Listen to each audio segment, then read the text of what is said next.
The executive floor of Ashford Global was silent past midnight. Vivian Ashford sat alone in her office, eyes closed, body still against the leather sofa, a performance she had rehearsed before.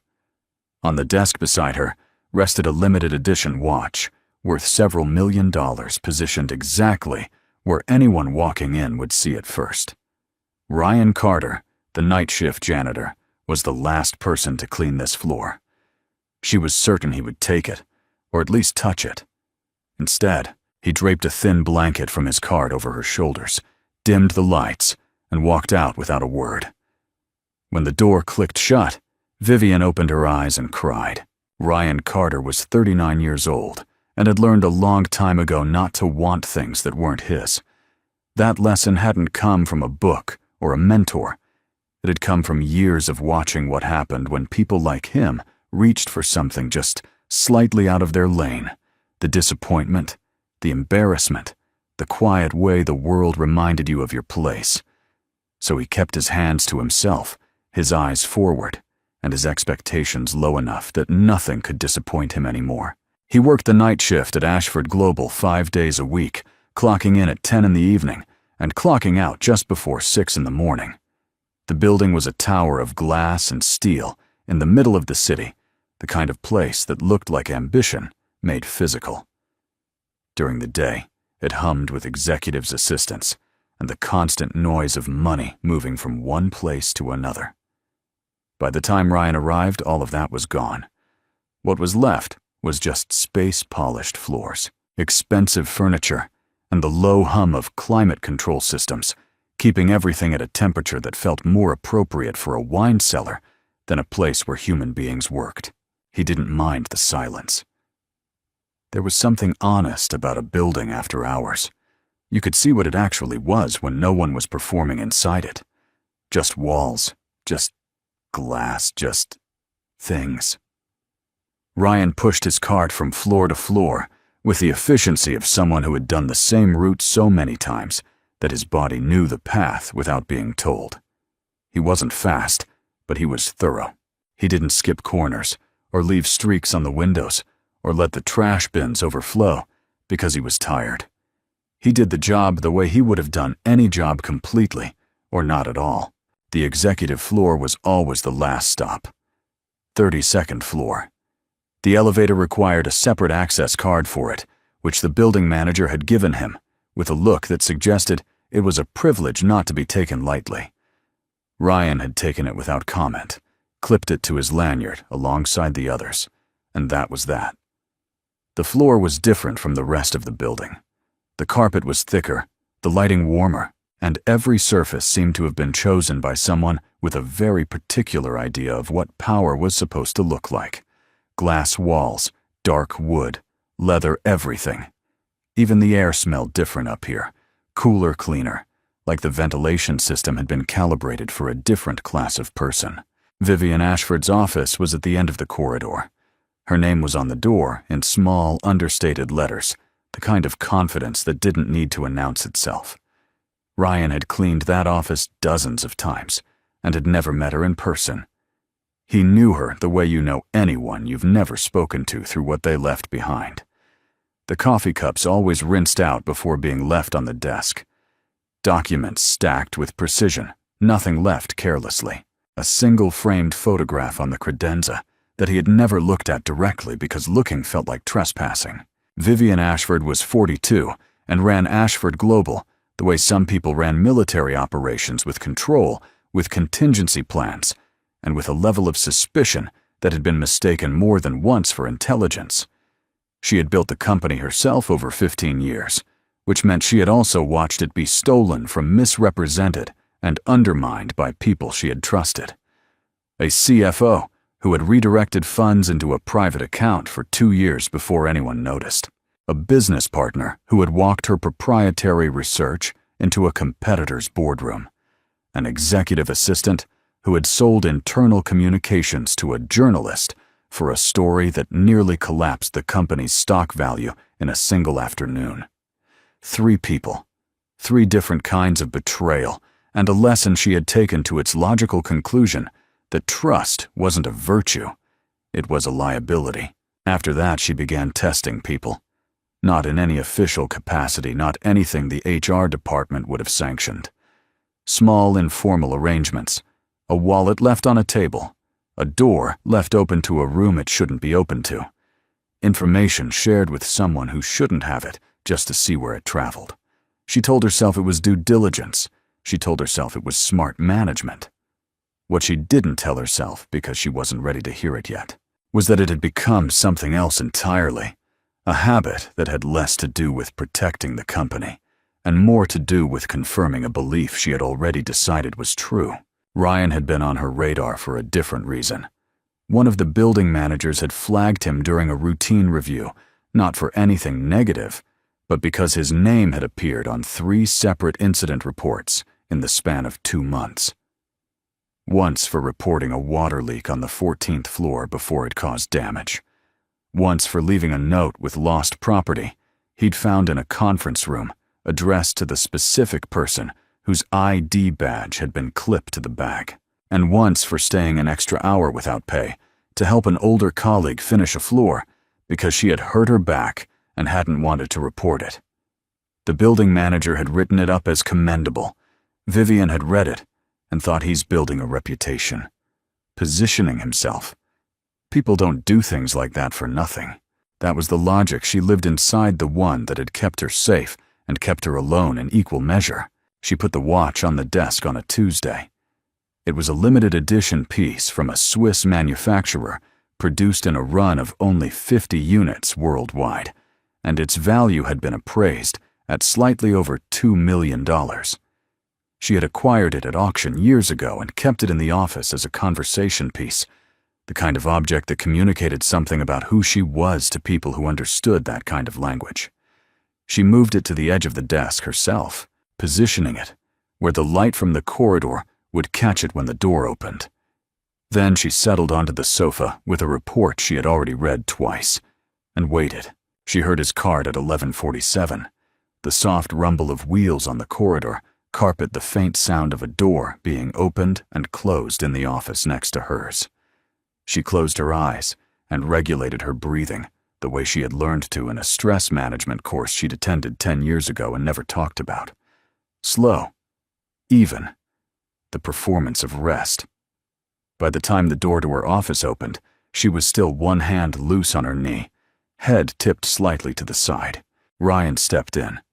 She could track him by sound, alone. The cart left just outside the door, his footsteps moving to the right, where the trash bin sat near the window, the soft pull of a liner being replaced. Then nothing for a moment. She knew where he was standing. She could feel it in the way the air in the room had shifted, the way someone's attention changes the quality of a space. He had seen the watch. She was certain of it. She waited for the sound of it being picked up, turned over, slipped into a pocket. She waited for the moment that would confirm what she already knew. What she heard instead was the sound of wheels being moved, the quiet metallic click of something being unfolded, and then the soft weight of fabric settling over her shoulders. He had placed it carefully, pulling it up past her shoulder, with both hands, the kind of deliberate movement you use when you're trying not to disturb something. Then the lights in the room dropped by half, and she heard him move back to the door and step out without touching anything else on the desk. The door closed. Vivian opened her eyes. The watch was exactly where she had placed it. Not moved, not angled differently, not even touched as far as she could tell. The blanket was still warm across her shoulders. The lights were dimmed in a way that should have felt intrusive, but didn't it felt, considered the way someone turns down the volume when they realize another person is sleeping. She sat up slowly. The report she had pretended to read had slid to the floor. She picked it up and set it on the coffee table and sat there in the half-light for a long time without moving. She was trying to work out what had just happened, not the mechanics of it, because those were clear enough, but the logic of it, the why of it. A man who made less in a month than she spent on a single client dinner had walked into a room with a $2 million watch sitting within arm's reach and had walked back out having touched nothing except to make her more comfortable. She was not a person who cried easily. She had trained herself out of it years ago in the same way she had trained herself out of a lot of things that felt like weaknesses. But something pressed against the back of her throat that she didn't have a name for right away. It took her a moment to identify it, and when she did, she almost didn't believe it. It was grief. Not for anything she had lost recently, but for something she had given up so long ago that she had forgotten she ever had it. The simple, uncomplicated expectation that someone might notice if she was cold. She carefully removed the blanket from her shoulders, folded it with more care than she'd folded anything in a long time, and set it on the edge of the sofa. Then she stood and straightened her jacket and looked at the room around her, the dim light, the watch still on the desk, the folded blanket on the sofa arm, and felt something shift in the air of the space, though she couldn't have said exactly what. The test had failed, but not in the way she'd designed it to. The watch was still there. She had been proven wrong about Ryan Carter. She knew that. What she wasn't ready to sit with yet was what that meant, not about him, but about her. About the years she had spent building systems around the certainty that people given the opportunity would always choose themselves. About the number of people who might have walked past a $2 million watch and done the exact same thing he had done, and she had simply never given them the chance to show her. She wasn't ready for that thought. So she put it somewhere else behind the part of her mind she used for problems she wasn't prepared to solve yet, and told herself what she always told herself when something surprised her, that one data point didn't change a pattern, that it was possible Ryan Carter was simply playing a longer game, that he knew this floor had cameras, which it did, and that his behavior was a calculated performance designed to earn favor with someone who could change his situation. It was a reasonable explanation. She repeated it to herself twice before she picked up the report from the coffee table and turned the lights back up. She would observe him further. She would watch and wait the way she always watched and waited, and eventually the truth would surface, because in her experience the truth always did. She left the office at 2 a.m, walking past the corridor where Ryan would still be working on another floor. She didn't look for him.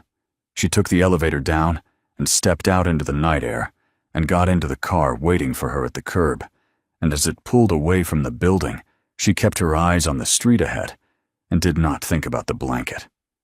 She almost believed it. The security footage from the executive floor was stored on a private server that only 3 people in the building had access to. Vivian was one of them. She pulled up the recordings the next morning from her laptop alone in her office, with the door closed, and watched the previous night's footage from the corridor camera and the one mounted in the upper corner of her own office. She told herself it was a routine review. She told herself she was simply verifying what she already knew. What she was actually doing was watching a man she didn't understand and trying to find the angle she had missed. The footage confirmed everything she had already experienced in real time. Ryan entered the office at 11:49. He replaced the trash liner near the window, moved to wipe down the credenza along the far wall, and then stopped when he reached the area near the desk. The camera angle was clear. He looked at the watch. Not a glance, he actually looked at it the way a person looks at something that registers as unusual or out of place. 3 seconds, maybe 4. Then he looked away and continued cleaning. When he reached the sofa and saw her there, something in his posture changed, a slight adjustment, a slowing down. He stood still for a moment, reading the situation. Then he went to his cart, unfolded the thin blanket from the lower shelf, and carried it back in. He placed it over her, with both hands, pulled it up past her shoulder, and dimmed the lights on his way out, pulling the door closed with one hand on the frame so the latch wouldn't make noise. Vivian watched the clip 3 times. Then she closed the laptop and sat back and stared at the window for a long time, without seeing anything outside it. She began reviewing his footage from previous nights, not just 1 or 2, but going back several weeks. What she found was not what she had been looking for. On a Tuesday nearly a month earlier, she watched Ryan stop his cart in the middle of the 14th floor corridor to help Margaret, one of the older members of the cleaning crew, lift a heavy floor buffer that had slipped off its mounting bracket. Margaret hadn't asked for help. Ryan had simply seen her struggling from the other end of the corridor and walked over. He stayed until the equipment was secured, said something that made Margaret laugh, and went back to his own section without any further acknowledgement. A few nights later, he had found a laptop bag left behind in one of the mid-level conference rooms. Vivian watched him open the outer pocket, find the ID badge clipped inside, read the name on it, and then carry the bag to the chair closest to the office belonging to the person named on the badge, not the lost and found bin at ground floor reception, but the exact spot where that person would look first when they arrived in the morning. He hadn't left a note. He hadn't needed to. He had just thought it through and done the most useful thing. There was another clip about 2 weeks before the night with the watch. A junior employee had left her blazer draped over the back of a chair in an open plan workspace. Ryan had found it while cleaning, folded it neatly, and laid it on the seat of the chair instead of the back. A small adjustment, but one that kept it from slipping to the floor overnight. On the chair beside it, someone had left a half-eaten container of food that had clearly been forgotten. He threw it away. He wiped down the desk. He did all of this without any sign of performance, without looking up at the cameras, without the slightly elevated quality of behavior that people display when they know they're being observed. He moved through those spaces the way he always moved, steadily, without ceremony, like a person who had made his choices about how to conduct himself long before anyone was watching. That last part was what stayed with Vivian. She had spent years designing tests specifically because she believed people behaved differently under observation. Ryan didn't. Or if he did, the camera couldn't find the seam. She went looking for it and came back empty every time. And the emptiness started to feel like an answer. She didn't have the framework to process yet. She told herself she needed more information. Direct information, not footage. She needed to understand how a person arrived at the kind of consistency she was watching, because in her experience, consistency had a cost, and she wanted to know what he was getting out of it. So she manufactured a reason to be on the building's lower floors at an hour when Ryan would still be working, arranged it so that she would cross paths with him near the service corridor on the 18th floor and let the conversation begin the way she always let things begin, as though it had happened by accident. Ryan was pushing his cart toward the elevator bay when she came around the corner. He stopped when he saw her, not startled exactly, but visibly recalibrating the way people do when someone they've never spoken to appears in an unexpected context. He gave a brief nod, the kind that was respectful without being deferential, and moved the cart slightly to the side to give her room to pass. Vivian didn't pass. She stopped and looked at him directly in the way that had made a significant number of people in her professional life feel immediately off balance. Ryan looked back at her with an expression that was difficult to read, not defensive, not eager, not nervous, just present. "You've been working this building for almost 2 years, she said. It wasn't a question. "About that," Ryan replied. "Do you find it—" She searched for the right word and settled on one that was deliberately vague, satisfying. He thought about it in a way that suggested he was actually considering the question rather than reaching for the safest answer. "Most nights," he said. "It's quiet. I like quiet." She nodded slowly, as if weighing that. Then she said, "I've noticed you do more than what's required. There was a laptop bag a few weeks ago you tracked down whose it was and left it where they'd find it. The buffer equipment on 14. She watched his face when she said it, looking for the flicker of calculation that would tell her he had known about the cameras and had been performing for them all along. His expression didn't change. If anything, he looked slightly uncomfortable, the way people look when they've been observed doing something they considered private. "Those were just—" he started and then didn't finish the sentence. He shrugged once, a small movement. "It didn't take much." "Why do it at all?" Vivian asked. "It's not in your job description. No one's going to promote you for it. Most people here don't even know your name." Ryan looked at her for a moment before he answered. When he spoke, his voice had the quality of someone saying something true that they hadn't planned on saying out loud. "If someone's been loved right," he said, "they can't just stand there and watch someone struggle. It doesn't feel like an option anymore. It just feels like what you do." Vivian held that sentence in her mind without responding to it. She let the silence between them exist for a moment, which was unusual for her. She was someone who filled silences because she had learned that whoever speaks first in a silence often gives something away. This time, she didn't speak. She was too busy feeling the exact location where his words had landed somewhere in her chest, in the vicinity of something she had walled off a long time ago. She thanked him for his time in a tone that was more formal than the conversation had been, and walked back toward the elevator. On the ride up to the executive floor, she stood with her arms at her sides and her eyes on the doors, and thought about what he had said. If someone's been loved right. It was such a simple sentence. It was the kind of sentence that someone who hadn't been loved right would recognize immediately. The way you recognize the shape of something that was once yours and is no longer. She stepped out onto the executive floor and walked to her office and sat down at her desk and opened her email and stared at the screen without reading a single word on it for 4 minutes. She knew because she watched the clock in the corner of the screen. Something was pressing at the edges of her composure, and she kept it there at the edges and didn't let it in. That evening, she stayed later than usual. Her assistant had gone home at 7, the rest of the executive floor had emptied out by 8, and Vivian sat alone at the long conference table in the room adjacent to her office in the dark, with the city lights coming through the glass wall behind her. She was thinking about a word she hadn't used to describe herself in years. Lonely. It was not a word she allowed into her professional vocabulary because it implied a deficit, and deficits were things competitors looked for. But sitting in that room with the footage from the previous weeks running through her memory in sequence, Ryan folding the blazer, Ryan guiding the equipment back into place, Ryan placing his hands carefully over a blanket to make sure it covered a woman he had no reason to care about. She ran out of other words to use. The version of herself she had constructed over 15 years was efficient, protected, and nearly impossible to surprise. But Ryan had walked past a $2 million watch and covered her with a blanket.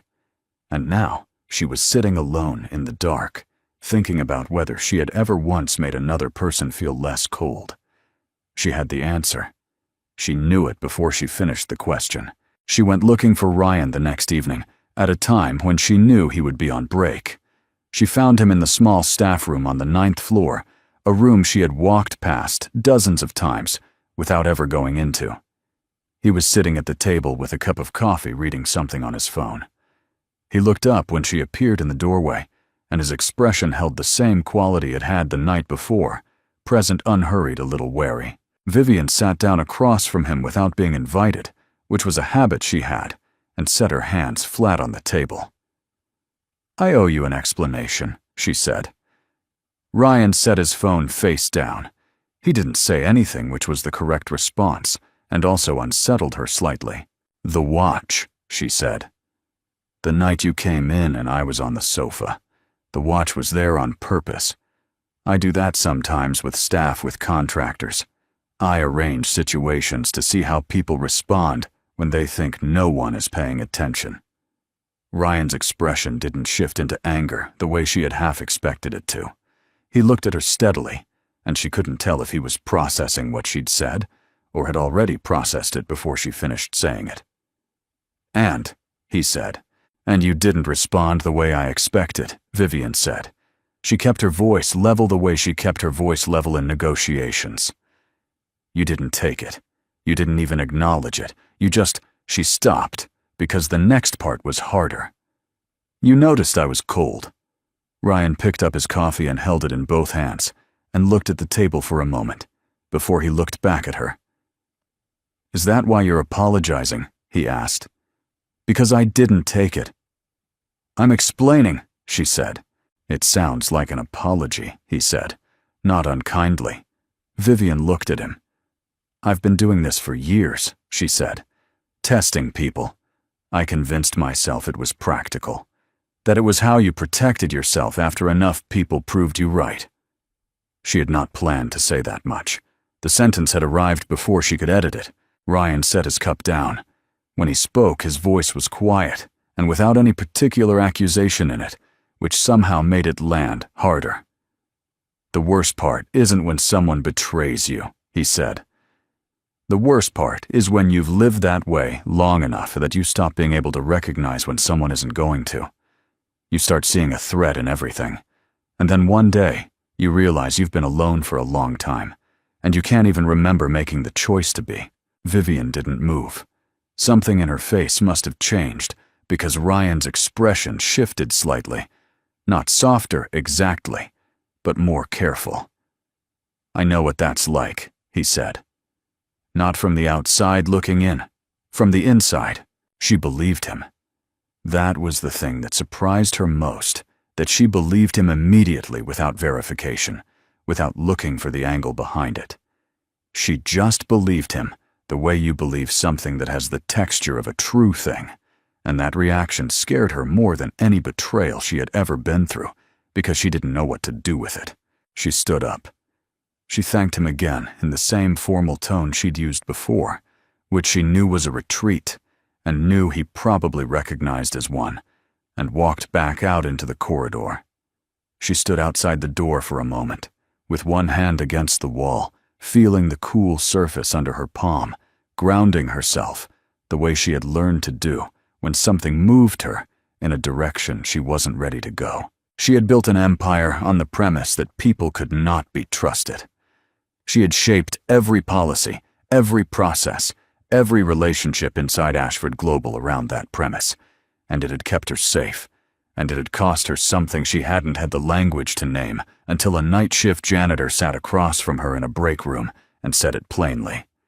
She had been alone for a long time. She had chosen it, and the choosing had become so automatic that she had stopped being able to see it as a choice at all. It had just become the shape of her life, the structure she moved through every day, without questioning whether it still served her or whether it had become the thing she was most afraid of. She pushed off the wall and walked to the elevator and pressed the button for 32. On the way up, she thought about the words she had avoided in the dark conference room the night before, and this time she let herself say it quietly to no one in the small lit box of the elevator rising through the building she owned. Lonely. She said it once. She didn't say it again. But she let it be true, and that was enough for now. She didn't sleep well that night, not because of anything dramatic, no crisis call, no market emergency, no board issue that needed to be managed before morning.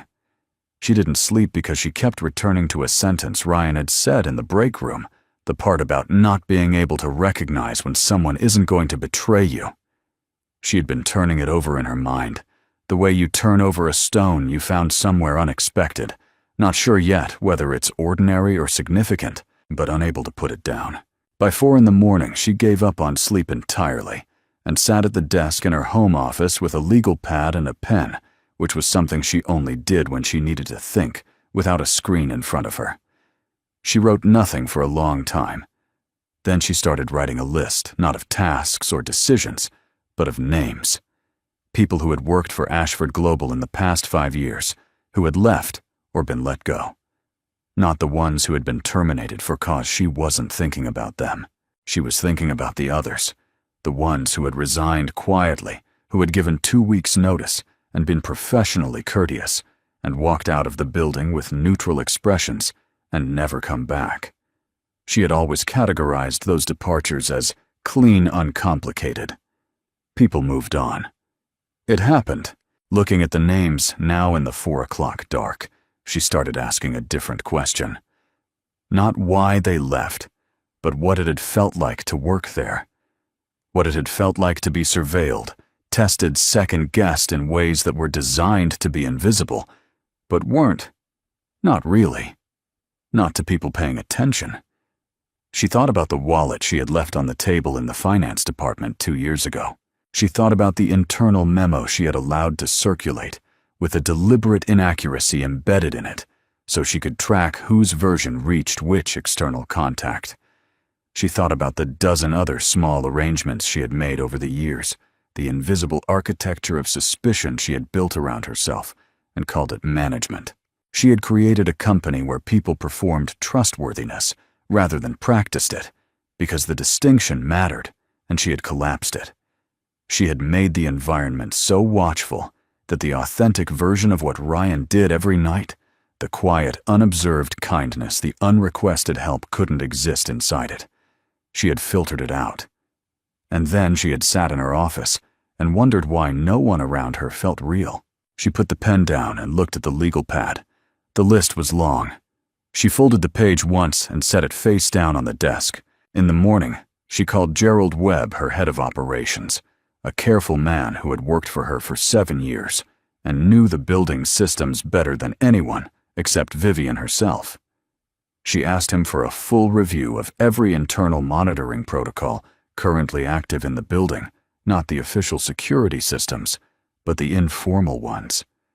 The ones she had introduced over time through verbal instruction rather than policy documentation. Gerald received the request without visible surprise and said he would have a summary ready by end of day. He was good at not showing surprise. She had always read that as loyalty. She was starting to understand. It might just be survival. The summary arrived at 5:30 in the evening. She read it at her desk with the door closed. 14 separate informal monitoring arrangements, some of which she had forgotten she'd put in place. 2 that had been running for over 3 years. 1 that had been expanded by a mid-level manager who had apparently taken her logic and run further with it than she had intended, setting up his own informal surveillance on his team that had nothing to do with her original directive and everything to do with the culture she had made possible. She read that section twice and felt something she rarely felt.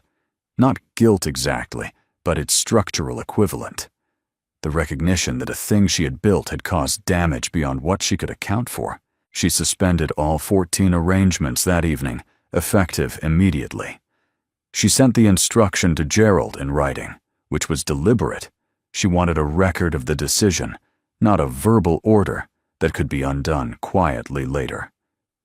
Then she sat with the stillness of having done it and waited for the sense of exposure she had expected to feel. It didn't come. What came instead was something that felt unexpectedly like relief. She found Ryan the following night before his shift officially started. He was in the ground floor locker room area changing into his work uniform, and he came out into the corridor to find her standing near the service entrance with her hands in the pockets of her coat. He stopped when he saw her.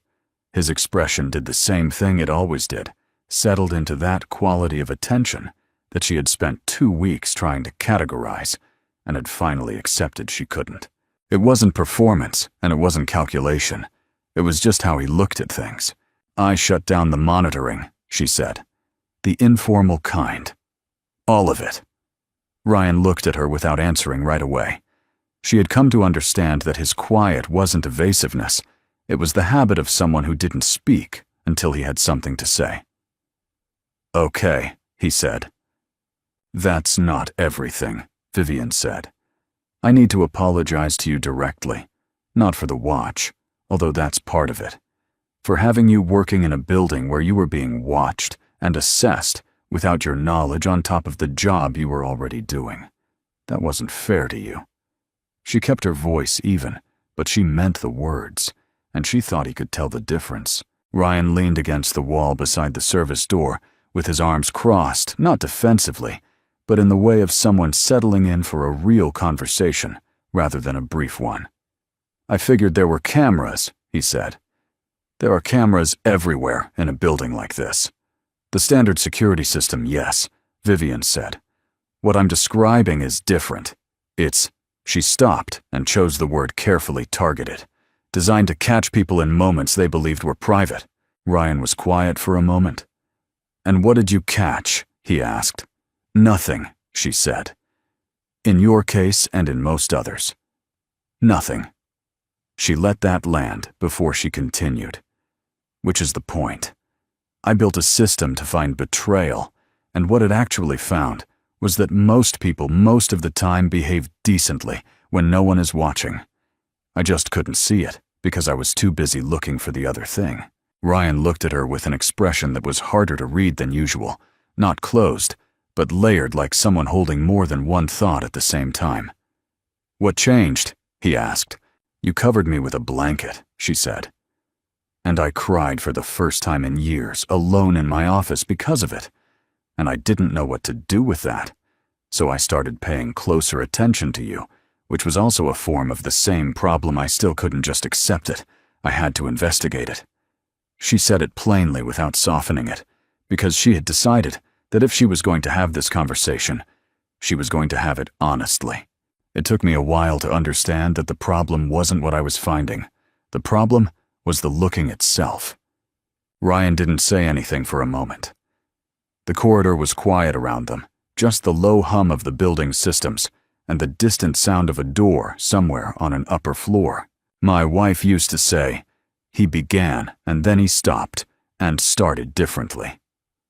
She said that the hardest thing about trust isn't the risk of it, it's the practice of it, that you have to keep choosing it even when the evidence is mixed, because if you only trust when the evidence is perfect, you're not actually trusting anyone, you're just managing risk.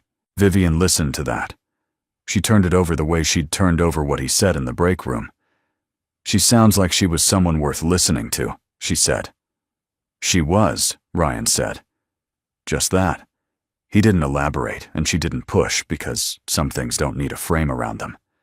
They stood in the corridor for a moment in a silence that was for the first time between them, completely comfortable. Then Vivian said what she had come to say, the second part of it. "I'd like to offer you a different role," she said. "Inside the company. Not cleaning something that uses what you actually know. I want to build a process for improving how this company treats the people in its lowest paid positions. The overnight staff, the contractors, the people whose names most of the executives here don't know. I'd want you involved in designing that process, advising on it, speaking to what it actually feels like to be on that end of a workplace, because I don't know, and I've been making decisions as though I do." Ryan looked at her steadily. "Why me?" he asked. "Because you've been practicing what I'm trying to build," she said. "For years, without anyone asking you to, without any incentive. That's not a qualification I can recruit for. It's just something you either have or you don't." He didn't answer immediately. He looked at the floor for a moment, then back at her. When he spoke, his voice was measured and direct. "I'll talk with you about it," he said. "But I want to be straight with you first. If this is a role that exists on paper, so the company looks like it's doing something, I'm not interested. If it's real, if the things I say actually change something for the people working these floors, then yes, I'll do it." "That's the only version I'm offering," Vivian said. Ryan nodded once. "Then yes," he said. She extended her hand, and he shook it, which felt both formal and exactly right. A gesture that acknowledged they were not the same, had never been the same, and were choosing to work together anyway. In the weeks that followed, the changes inside Ashford Global were not dramatic or sudden. They didn't announce themselves with a company-wide email or a rebranding campaign. They happened the way most real changes happen, quietly in the structure of small decisions made differently than they had been made before. Overnight staff received written acknowledgement of their work in the annual company report for the first time. A direct feedback channel was established so that people in non-managerial roles could raise concerns without routing them through the same managers they might be raising concerns about. Break rooms were restocked and maintained to the same standard as the executive kitchen on 32, a change so small it should have been embarrassing that it hadn't already been the case. Ryan sat in on 2 meetings with Vivian and Gerald. He didn't perform in those meetings. He said what he knew, answered what was asked of him, and pushed back when something being proposed sounded like a gesture rather than a change. Vivian let him push back. More than that, she listened when he did, which was noticed by the people in the room in the particular way that people notice when a leader does something they haven't done before. Gerald came to her office after the second meeting, and said carefully that the process felt different from previous internal initiatives. Vivian asked him what he meant. He said it felt like something that was actually going to happen, rather than something that was going to be documented and then filed. She thanked him, and he left, and she sat quietly for a moment, with the particular satisfaction of something beginning to move in the right direction. She moved the watch the same week. She took it from the corner of the desk, where it had been sitting since the night she had placed it there, as a test, and locked it in the personal safe in her office closet. It fit easily, and she closed the door and turned the dial and thought briefly about the $2 million sitting in the dark, and felt nothing in particular about it. Money had always been the thing she was best at. It was the other things that had taken so long. The blanket was still folded on the edge of the sofa, where she had placed it on the night this started. She had moved it once to straighten it once, when she had the sofa professionally cleaned, and then placed it back deliberately, but she hadn't removed it from the room. It was thin and faded, and completely out of place in an office designed to communicate a certain kind of authority, and she had decided she didn't mind that. She had decided that it was useful to have one thing in the room that communicated something else. She didn't frame it or display it. It was just there on the edge of the sofa, folded carefully, more carefully than the object warranted, the way you handle something that has surprised you into caring about it.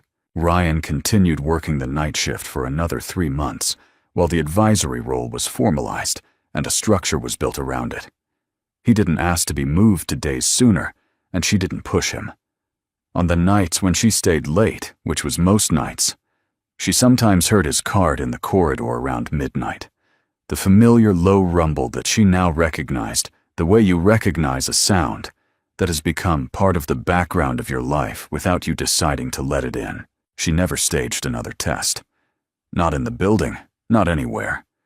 The architecture of suspicion she had spent 15 years constructing was still there, in places you don't dismantle something that structural in a matter of weeks, but she had stopped feeding it, and without new material, it began slowly to lose its shape. The company around her didn't transform overnight into somewhere warm and uncomplicated. That wasn't what happened. What happened was smaller and more durable than that. People began gradually to feel that the place they worked in expected something decent from them, rather than looking for the moment they would fall short.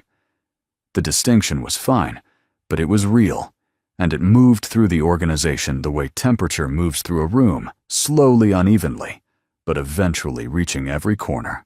Vivian didn't think of Ryan Carter as the person who had fixed something broken in her. She was too clear-eyed for that narrative, and so she suspected was he. What had happened was simpler and harder to talk about than fixing. She had been confronted with evidence that her framework was wrong, not partially wrong, but structurally wrong, and she had chosen to look at it rather than explain it away. That was all. It wasn't a transformation.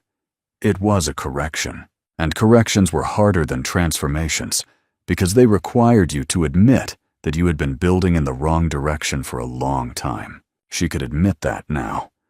Not easily, and not without the particular discomfort of accountability, but she could do it. That, too, felt like something he had made possible not by telling her to, not by being kind enough that she had no choice, but simply by demonstrating night after night in an empty building that a person could move through the world with their hands open and still be standing at the end of it. She had needed to see that. She hadn't known she needed to see it until she did. And now that she had, she found that she couldn't unknow it, that it had become one of those things that, once visible, refuses to go back to being invisible, no matter how much easier that might sometimes be. That was the thing money couldn't have bought. Not the lesson, not the seeing of it. Just the blanket on the sofa and the lights turned down low, and a man who had walked past $2 million to make sure she wasn't cold.